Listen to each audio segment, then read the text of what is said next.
the monsters.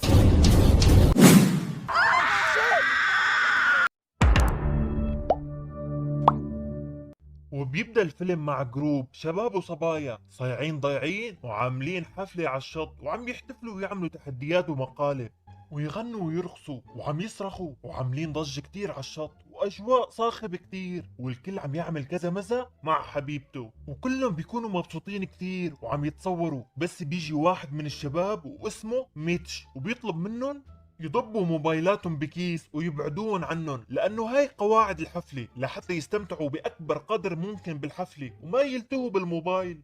وبيعترض بعضهم انهم بدهم الموبايل يضل معهم ومحتاجينه، بس بالاخير كلهم بيسمعوا الكلام وبيسلموا الموبايلات ما عدا الشخص اللي عم يصور بتضل معه كاميرته. وبعدها منشوف شاب سمين كتير اسمه جيلبرت وبيكون جايب شغلة كبيرة تشبه القوقعة وبيكون شكلها مقرف ولزج وبتبين مثل كأنها بيضة حيوان، وبيجيبها لحتى يفرجيها لاصحابه. وبعدها بيتابعوا حفلتهم وبيغنوا وبيرقصوا وبتخلص الحفلة. ومنشوفهم تاني يوم ناس منهم نايمين بالسيارة وناس نايمين ببيت خشبي، وبتصحى كيلي من النوم وبتشوف كل ثيابهم والاغراض اللي كانوا مستخدمينها بالسهرة متحركة من مكانها ومنتشرة على الرمل بشكل غريب، وبتحس انه في شيء مو طبيعي.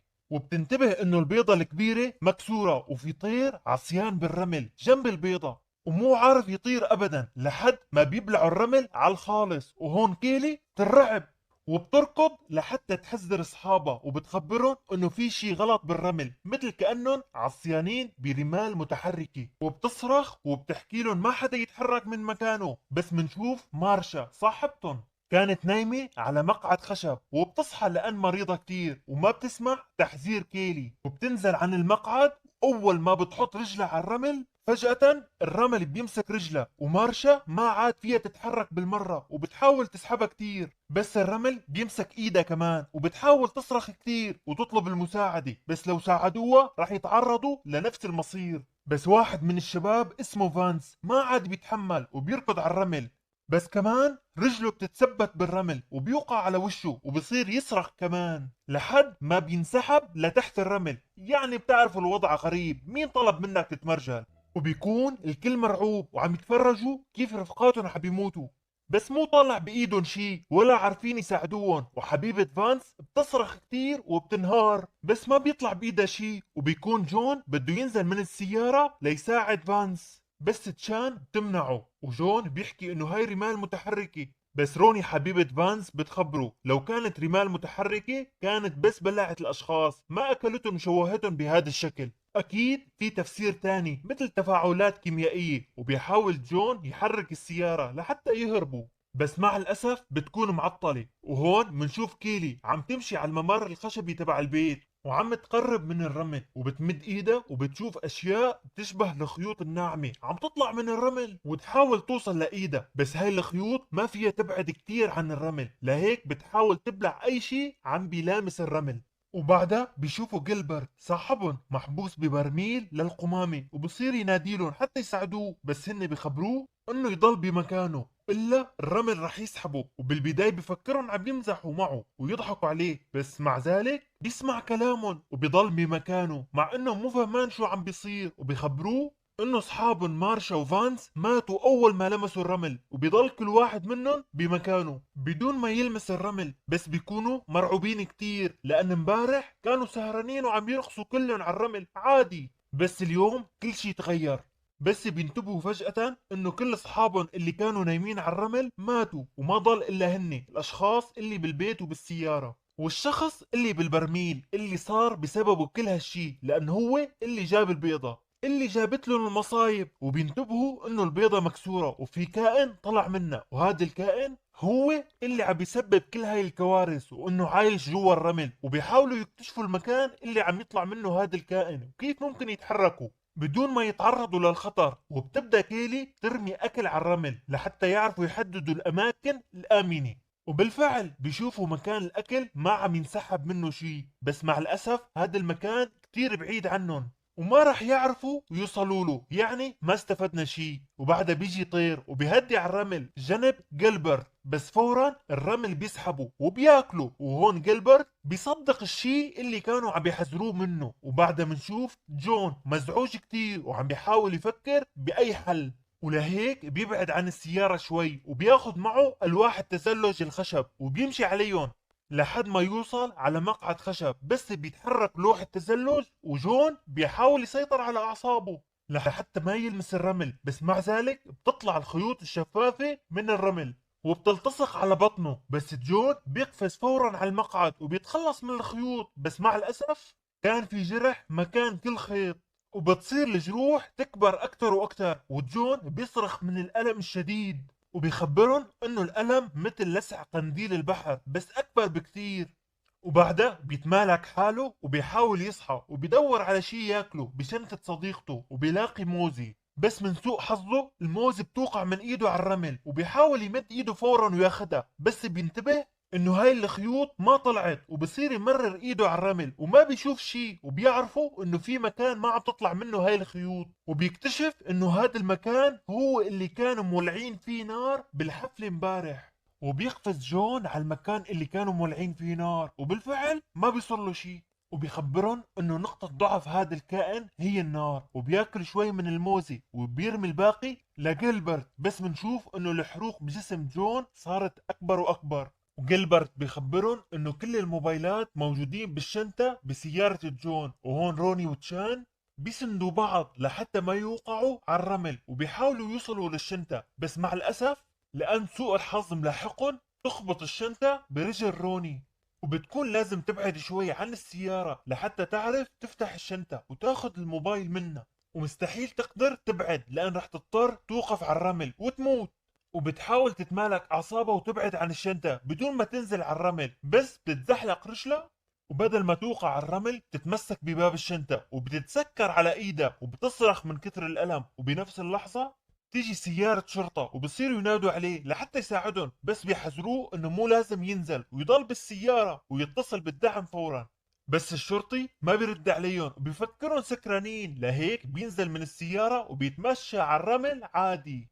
وبيروح بالبداية لعند جيلبرت وبيحاول يساعده ليطلع من البرميل، بس بيفشل بسبب ضخامة جيلبرت. وبعدها بيروح لعند روني وبيشوف ايده محشورة بالشنطة وبيحاول يساعدها. وبتكون كيلي عم تصرخ بشكل متواصل لحتى تبعده عن الرمل، والشرطي بينزعج منها كتير لدرجة انه بيطالع المسدس، بس بتوقع مفاتيحه على الارض وبينزل لياخدهم. وبمجرد ما ايده تلمس الرمل ما عاد بيعرف يسحبها وبصير يصرخ. وبتخبره كيلي يرش من البخاخ اللي معه ممكن يبعد الكائن ويعرف يسحب ايده، بس بيكون الاوان فات لان الكائن كان اكل نص ايده. وبيوقع الشرطي على الارض من كتر الالم. وهون الكائن بيسحب الشرطي فورا وبتركض كيلي لعنده وبتاخد البخاخ، بس الصدمة انه ما بتحاول تساعده لان ما عاد في امل منه. وبهالحالة وسيلتهم الوحيدة ليطلعوا من هالمشكلة ماتت. بس ميتش بيخبرهم انه الشرطي خلاهم يتأكدوا من شغلة مهمة كتير، وهي انه الشرطي كان عارف يمشي على الرمل بسبب الجزمة اللي كان لابسها، وانه اي شي ملبوس بهاي السماكة عم بيخلي الجلد ما يلمس الرمل. وهيك صار فيهم يمشوا على الرمل. وبيطلب من تشان ترميله اي لبس او مناشف موجودة معهم. وخطته كانت انه يلف المنشفة على رجله ويرش عليها كحول من علبة الشرطي، وهيك بيعرف يطلع من الشط. وبالفعل ترميله تشان المنشفة، بس لما يحاول يمسكها بيفلت منه سور الكوخ وبيوقع على الرمل، وفورا تطلع لخيوط وبتسحبه جوا الرمل وكمان بدون ما حدا يساعده لحتى ما يموتوا معه. بس هون بتخطر فكرة على بال كيلي، وهي انه تستخدم هذا السور الخشب وتحطه على الرمل وتمشي عليه. وفورا بتقفز على السيارة لعند تشان صاحبتها وبتخبرها انه لازم يطلعوا من هون باسرع وقت. وبيروح فورا ليساعدوا روني حتى تطالع ايدها من الشنطة، وبيضلوا يحاولوا يسحبوا ايدها وروني عم تصرخ من كتر الالم. وبعد ما يساعدوها بيبدوا فورا يعملوا جسر خشب من سور البيت، وبيحاولوا يوصلوا لعند جون اللي نايم على طاولة الخشب وجسمه محروق من الخيوط. وبينجحوا انهم يعملوا جسر على الرمل، وبتمشي عليه تشان بالاول وبتوصل لعند جون. وبعدها بصير دور كيلي، وكمان بتوصل بأمان لعند جون، بس المشكلة بتكون عند روني بسبب الألم الكتير اللي صايبة ما بتعرف تتوازن، وبيحاولوا يساعدوها بس السور ما بيوسع إلا لشخص واحد، وبتضل روني تحاول توصل لآخر لحظة بس بتوقع على الرمل وبيسحبها الكائن، وبتحاول كيلي تساعدها فورا بانه ترش من البخاخ على الرمل، بس مع الاسف بدون فائده لانه بيبلع الرمل. وهون تشان بتنفذ فكرة ميتش اللي اقترحها قبل ما يموت، وبتلف على رجليها مناشف وقماش كتير وبتمليهم من البخاخ لحتى تحسن تمشي على الرمل وتوصل لسيارة الشرطي لأنها السبيل الوحيد اللي ممكن يساعدهم. بس خلال هالفترة منشوف انه جيلبرت عم بيحاول يتحرك بالبرميل، وهالشي بخليه ينجرح وينزل دمه على البرميل من برا، ولهيك بصير الكائن يحاول يوصله بأي شكل بس ما بيحسن لأن جيلبرت مو لامس الرمل، بس الكائن بيزيد من الخيوط اللي عم بيطلعها كل مرة وبيحاول يوصله. وهون جيلبرت بيحس انه في شي عم بيتحرك جوا البرميل لحد ما بتطلع ايدين غريبة وبتلف على جسم جيلبرت وبتسحبه لجوا البرميل، وبيموت جيلبرت امام اصحابه يا حرام اللي بينهاروا من كتر الشيء اللي عم بيصير معهم. بس منشوف انه تشان وصلت على سيارة الشرطي، بس كمان ايد غريبة واللي هي ايد الكائن تنمد على سيارة الشرطي وبتهز السيارة بشكل كبير لدرجة انه تشان بتوقع على السيارة وبيخبط راسها وبيغمى عليها، وبتصير كيلي تصرخ لحتى تحاول تصحيها بأي شكل بس ما بترد، وبتضل فاقد الوعي ليصير الليل وبتصحى لحالها. أول ما بتصحى تمشي على السيارة لحتى تدور على أي شيء تساعد فيه جون وكيلي، وبتشوف مركب نجاة وبتفرح فيه كتير وبتاخده وبتفرده على الرمل لحتى تساعدهم وتوصل لعند جون وتنقله على سيارة الشرطي، وبالفعل خطتهم بتنجح. بس قبل ما توصل كيري على السيارة بتشوف ايد الكائن طلعت ومنعتها انها تدخل على السيارة، وبتكون الايد عم تضوي وشكلها كتير حلو بس مخيف، وبتطلع كيلي على السيارة من فوق وبتجيب بنزين لتكبه على الرمل، بس الكائن بياخدهم من ايدها وبيسكبوا على حاله بالغلط. وهون كيلي بتروح على علبة البنزين الثانية وبتسكبه كله على المكان الموجود فيه الكائن، وبتطالع كبريت وبتولع الكائن بالنار اللي بصير يتولى يمين يسار، وبيشوفوه امامهم كيف عم يتولى ويحترق ويموت. ومن كتر التعب بيناموا بالسيارة، وتاني يوم بيجي لعندهم شخص وبيدق عليهم شباك السيارة، وهون بيتأكدوا انه الكائن مات لان هذا الشخص عم يمشي على الرمل عادي. وبيطلعوا تشان وكيلي من السيارة وهن مو مصدقين اللي عم بيصير، انهم عم يمشوا على الرمل فعلا، بس مع الاسف بيكون جون مات جنبهم وما عرفوا يساعدوه، وبتكون كيلي وتشان هن الوحيدين اللي طلعوا من الشط. وهيك بيخلص الفيلم.